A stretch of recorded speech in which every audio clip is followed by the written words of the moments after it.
I think I've finally reached the tipping point in my marriage. First off, I'm posting this from an alt account for privacy reasons.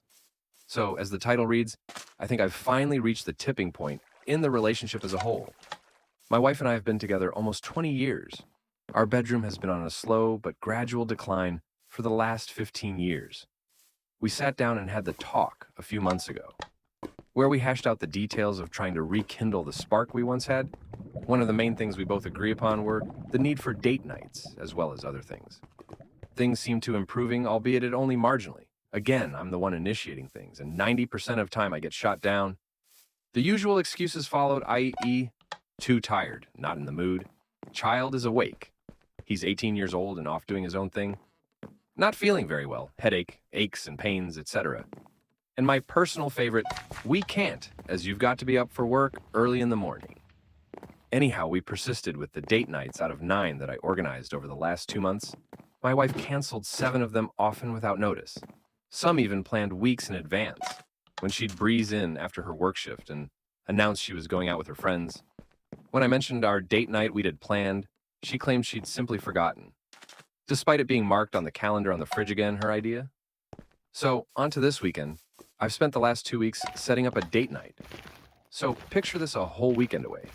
A suite in a 5-star hotel, dinner at a fancy Michelin star restaurant, tickets to the theater, something she's always wanted to do. Even shopping for some fancy clothes. So I pick her up after work. I've packed some casual clothes for us both. Toiletries act. I tell her I've got a surprise plan for her, and she immediately starts protesting, saying she has things to do. At this point, I'd already checked the calendar and checked with her friends that they didn't have plans for the weekend. I've told her that everything had been taken of and she didn't have to worry. She raised the issue of clothing, but I informed her that I'd got it covered. She seemed to calm down at this point, and off we set, although the atmosphere in the car was cold, to say the least.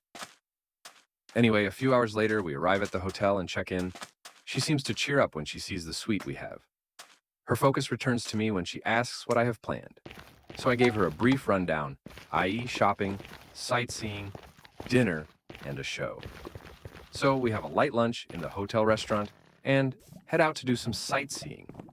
Saturday, we headed out shopping ahead of our planned evening. Several hours later, we return to the hotel to get ready for dinner. After a while, she emerges from the bathroom. I can't put into words how amazing she looked. Wearing a dark blue evening gown, matching lingerie, 4-inch heels, jewelry, hair, and makeup done perfectly. Let's just say my jaw was on the floor. When she saw me staring, she smiled at me and gave me a twirl, and she looked as stunning as the day we tied the knot. So the dinner went as well as it could, although there was very little conversation between us. We hailed a taxi and headed out to the theater. At least I got a thanks for this part. I'd also arranged for a pair of mutual friends to join us at the theater. They'd managed to secure us our tickets. So we take our seats and, being enjoying the show just as the intermission starts, I reach over and place my hand over hers to ask her if she likes the show so far. To my surprise, she snatches her hand away from mine, like she'd just been bitten by a poisonous snake. She looks me square in the eyes and proceeds to tell me that whatever I was thinking was going to happen tonight, when we got back to hotel, I could forget it. Her words almost dripping with disdain and venom, also loud enough so several people around us heard. Our friends didn't know where to look or what to say. My wife told me to shift because she needed to use the bathroom. At this point, something inside me just snapped and I got up, apologized to our friends, informing them I was leaving and I hope they enjoy the rest of the show. I'd received a text message from my friends just as I got back to out hotel room, informing me they'd told my wife that I'd left and that she just shrugged her shoulders. Still seething with mounting anger, I decided I was heading home. So I packed my clothes and caught a taxi to the nearest train station and managed to get the last train home. I left a note for my wife, along with the car keys, so she could get herself home. From the moment I received the text from my friend to the time I got home, I didn't receive a single text message or phone call from my wife to inquire if I was okay or even where I was. This morning, I made the decision to relocate to the guest room. I noticed I needed some new bedroom furniture, so I headed down to IKEA. Not my best decision, especially being a Sunday morning. I've given up building flat packs for the day. My wife, however, has asked what the new furniture, but I think she realized when she noticed my clothes and other personal items weren't in the master bedroom. She didn't say anything to me until about an hour ago when she asked me why I was being so childish. I politely explained the previous canceled date nights in favor of her friends and her, in my opinion, completely unnecessary outburst at me during the intermission at the theater. She just shrugged her shoulders again and asked if intimacy was all I was interested in. I brought up the issue of her attitude when I picked her up from work Friday afternoon with the intent of surprising her. She told me to deal with it. I'm currently sat on my rear deck typing this on my laptop while sipping a large glass of JD, debating on my next steps, the anger still bubbling inside me. Update. Hi, I meant to respond earlier, but I've been tied up with work, etc. Well, where do I start? To begin with, my wife's best friend contacted me and asked what had gone on, as apparently my wife, I'll call her Beth, had told her only part of what happened.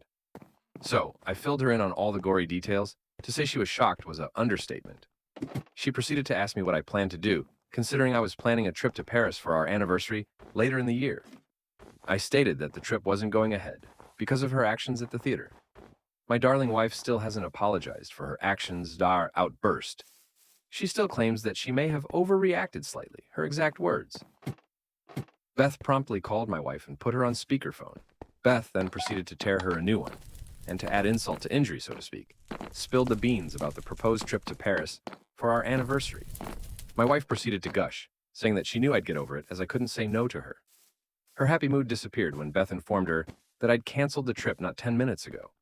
As for our home life, since she decided I was moving back into master bedroom, I made the decision to relocate her belongings and personal items into the guest room and installed a lock on the master bedroom door. She kicked up a bit of stink about it, until I gave her the choice, either she's in the guest room or I am. For as it stands at the minute, I'm not prepared to share a room with her for the foreseeable future. I'm also in the process of separating our finances. My name has been removed from our joint accounts and limits on our joint credit cards have been reduced to low limit to prevent spending sprees. She's yet to notice any of these. I've called in a favor from a friend and had the house wired for audio and vision, and so far I've not seen any evidence that she's been cheating on me. As others here have suggested, also I've got hold of her phone and installed an app there, just to confirm my initial findings. I've also turned the house upside down in case she has a second phone stashed away. Again, I've found nothing suspicious. I've also spoken to a solicitor concerning a separation and eventual divorce. I've recently renewed my passport, which, when it arrived, my wife's first reaction was to ask if the trip to Paris was back on. I replied, or rather snapped back at her, that no, it wasn't back on, and the possibility of it ever being planned again was virtually zero. She then proceeded to ask, if that was the case, why did I bother renewing my passport? I replied by stating that I have almost 2 months of holiday time saved up from last year and this year, so I'm planning on flying out to California to see an old friend. We've arranged for a 2-week stay and then a few days over in Ohio to catch up with another buddy. Her jaw dropped to the floor. She appeared to be trying to say something, but nothing was coming out. Yesterday morning when I got in from work, I found her sitting at the kitchen table along with Beth. By the look on my wife's face, I can only assume that Beth has tore into her again after confirming with our mutual friends who were present at the theater. My wife appeared to have been crying by the look of her eyes and face. Beth stood up, looked at me, and said that my wife had something to say to me, and that she would give us some privacy. I held up my hand to stop her and asked her to remain as witness to ensuing conversation. I'd already set my mobile phone to record just in case. My wife started to speak, which from the part of the first sentence she was able to get out before I cut her off, seemed like a proper apology. I don't know if it was a genuine, sincere apology, because like I said, I cut her off before she could finish. I then reached into my bag and pulled out 2 A4 envelopes and placed them on the table in front of her. I then explained the contents of the envelopes. The first one contained a rough draft of a separation agreement drawn up by my lawyer, which would likely end in us getting divorced.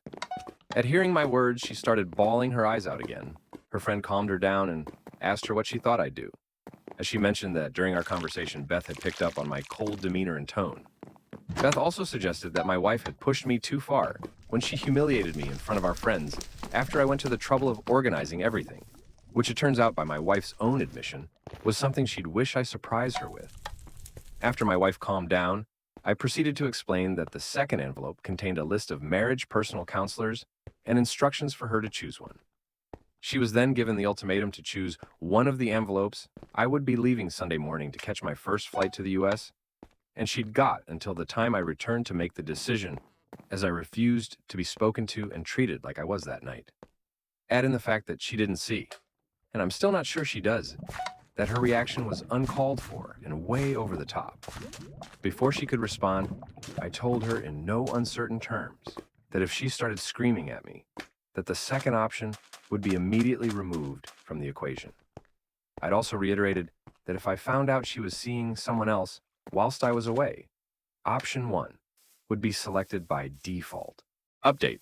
Well, just thought I'd provide a quick update. I'm finally back home after having a great time catching up with friends in the US. I turned my phone on after I landed back in the UK, and holy hell, I thought it was going to blow up. Messages, voicemails, emails, and missed calls. Mostly from my wife and a few from friends and family. It turns out the friends we were with at that fateful weekend had informed my parents of what went on, along with a few other mutual friends that had inquired about my well-being since I'd been pretty much radio silent since I left for my trip. The messages from my wife started with the usual empty platitudes, insincere apologies, etc. I assume when I didn't give her the satisfaction of responding, the messages became more menacing and darker in nature, almost to the point of threatening. I rang her and told her that I'd landed back in the UK, and I'd be home after I made a quick stop off at my mother's house. She seemed overly affectionate and sweet on the phone, almost had me wondering if it was the same person I left when I headed out to the US. So I spoke to my mom, laid out everything that had happened and why I took the trip abroad, and she said that she understood but was considerably upset that I left without telling her in person. I had rang and left a voicemail message for her, unaware that she didn't know how to access it. Moms, really. Not tech-savvy BTW. Anyhow, I get home and my wife practically rugby tackles me the second I'm through the door, again showering me with affection as if nothing had happened at all. I explain that I'm tired from the flight, etc. And all I really want at that moment in time is a long, hot shower and some sleep. I walk upstairs and place my suitcase in the spare room, just because it was the closer room as I walked up the stairs before getting in the shower. My wife doesn't say anything, although I heard her creep up the stairs and mooch around the landing, even trying the bathroom door. Finding it locked behind me, she left and went back downstairs. After showering, I collapsed on the bed in the spare room and fell asleep for several hours. After waking up, I went downstairs and sat opposite my wife, who promptly got up, smiled, and came and sat on my lap again, being overly affectionate. She made small talk, asking if I'd enjoyed my trip, asking where I'd been and what I'd saw. I wasted her off my lap and sat her down on the sofa next to me, and asked her bluntly if she'd made a decision about the 2 envelopes if presented her before I left. She simply scoffed at me and asked if it was really serious because she assumed that I was just being childish and throwing a tantrum. I informed her that I was deadly serious about it, and if she'd given it any thought. She just smirked at me and told me to stop being stupid and get over it. My reply was she'd given me her answer, and thanks for letting me know where I stand. At which point, I rang the solicitor, who drew up the 2 sets of papers. She's an old school friend, BTW. And although I hated ringing her one Friday afternoon, while she was likely with family, she asked me what choice my wife had made. I informed her that I didn't want to discuss it over the phone, and could make an appointment next week to discuss it in person and go over my options. She must have anticipated my call because she said she'd penciled me in for a possible meeting Monday afternoon. As I wrote down the appointment time, I caught my wife staring daggers at me and looking so res in the face, I thought she might be on the verge of either having a stroke, heart attack, or both. After I'd finished the call, I turned to face her and, before she had time to say anything, I told her she'd made her choice and that I was serious about it. Later, I heard on the phone sobbing to her best friend about the situation, asking for help on how she could fix the situation. I couldn't hear the other half of the conversation, but from the sobs my wife was making, I can only assume that the advice wasn't what she wanted to hear. So, at the moment, whilst writing this out, I'm also going through multiple hours of camera footage from the home security system I'd installed before I left, just in case she decided to have some mail company over in my absence, if you get my drift. Because as others have replied and suggested, she may have been involved with someone else, and either way, I wanted proof. So that's pretty much where I am the moment. Oh, and my staff won't leave me alone. He keeps looking at me, nuzzling me, trying to sit on my lap, wanting to be fussed. Just asked him if he wanted to go for a walk, and he looks like he's about to burst with excitement.